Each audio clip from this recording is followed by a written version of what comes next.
Good afternoon, everyone. It's been a little while since I've done a Facebook Live video. So I apologize, I've been just very busy with the holidays and getting ready for the holidays and things like that. Um, so today I wanted to talk. This is Amita Ghosh from Resolve Counseling and Consulting in Fort Thomas, Kentucky.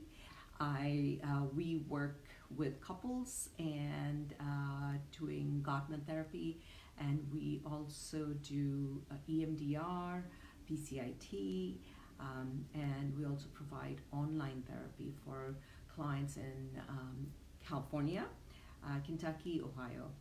So feel free to call us, write a comment, ask questions. I try to get back to people within 24 hours, but at the most 48 hours. So today I wanted to talk about taking people and things for granted. So last week I found out that my favorite yoga studio, it's called Hot House Yoga in Cincinnati, is closing. And I was actually quite surprised by my own reaction to this. I had not been going, I have to be very honest, I had not been going at all. I probably went 4 or 5 times this year. And I have all the intentions to go, and then something or the other happens. Oh, it's half an hour there, half an hour back, it's an hour and a half long class, and all of those things. So anyways, I had not been going. So I was very surprised by the level of sadness that I felt about this yoga studio closing.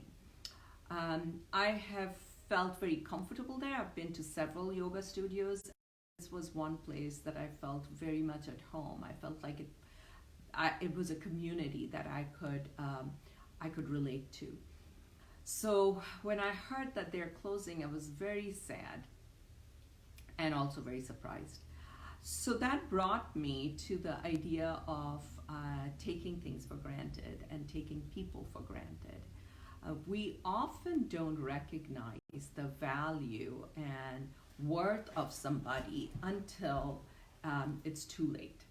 So I am glad that this experience has brought that to my mind. It's made it evident. It's brought it up. It's alive in my mind right now that I can focus on it, and I can really start to work on looking at what are the things that I am taking for granted in my life that if they were to go away tomorrow, I would be very, very sad and devastated. Of course, it starts with people in our lives.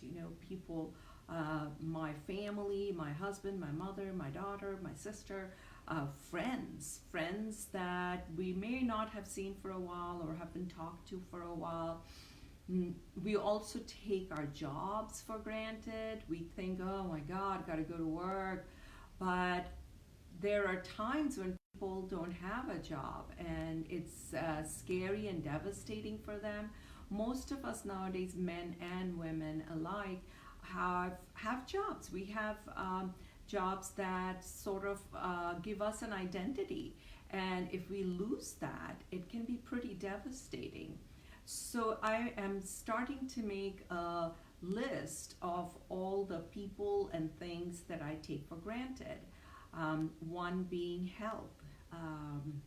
When we were younger, we didn't recognize how valuable it is to have the energy to be able to sleep through the night and not wake up tired and feel like, oh my God, I have all these aches and pains. So we took our health for granted.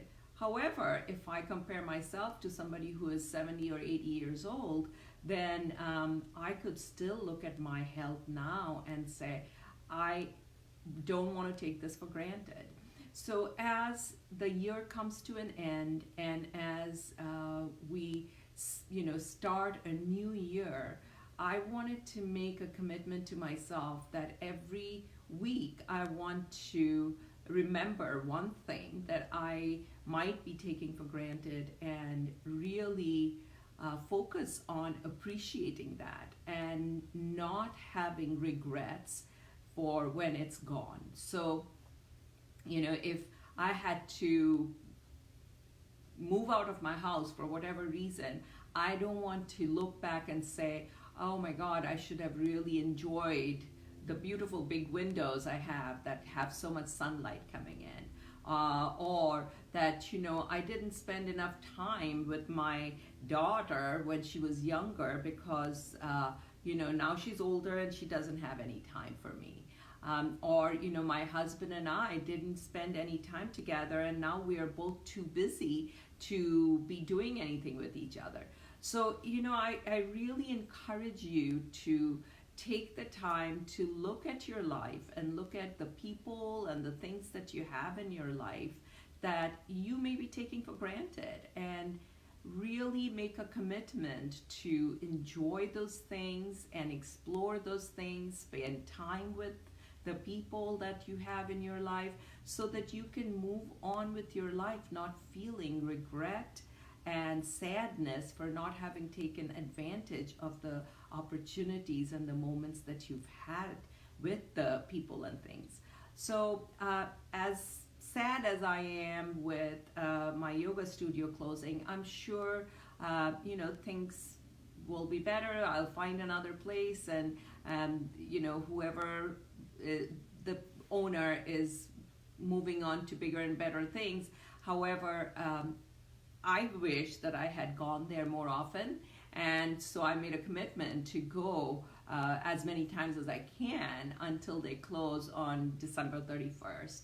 So here is just me telling you, reminding you to take advantage of your life, take advantage of the people that you have in your life. Don't take advantage of them, but enjoy them and spend time with them, and really take advantage of the opportunities that you have in your life, so that next year you can feel like you made the most of the year and not have regrets. So I hope and I wish that you will have a wonderful, wonderful holiday season, and that 2020 is going to be a great year for you and for everybody else. And this is Amita Ghosh from Resolve Counseling and Consulting, and I wish you well. Take care.